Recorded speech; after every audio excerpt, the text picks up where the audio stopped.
Alright, so really quick, here's how I leveled up in Blender.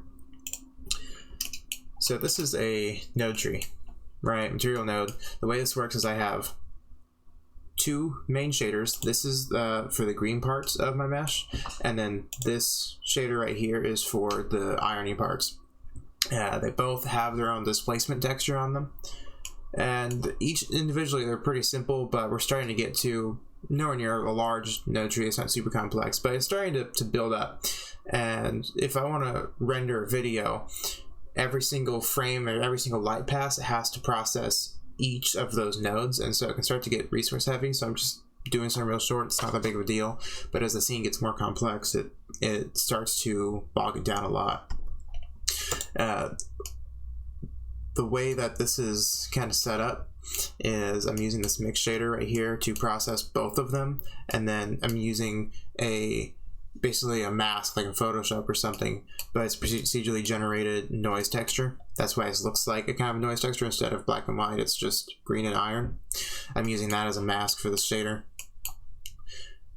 What I've ended up doing, and this is really simple, I don't know why it took so long to ever do it. What I ended up doing is baking the diffuse and the roughness, and it's super simple. All I do is create an image texture, and there's this bake panel, and I can choose which one of these I want to bake. You know, roughness, UV, normal, combined shadows, different parts of a material. And so, you know, I'll just do diffuse, which will just be the actual color of each part of the mesh.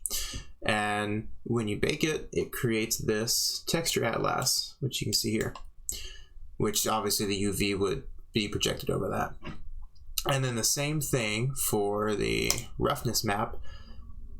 It just creates a map of the roughness, which would be, you know, what's shiny and what isn't shiny. You know, like this highlighted part, the green part isn't as shiny. And the benefit here is now, instead of each light pass having to process each of these nodes, all it has to do is process the rasterized image that's just wrapped around the mesh. And for reference, here's how it looks using the node tree, which is all procedural. And here's how it looks using the rasterized image. Looks the same. Now I'm still using the procedural displacement, but that's okay. I'm just gonna keep that how it is for right now, mostly because I am trying to figure out how to actually bake displacement maps. But point is, I still got the rest of it handled with raster images, so that's gonna speed things up a lot, and it's really useful whenever you have heavy scenes.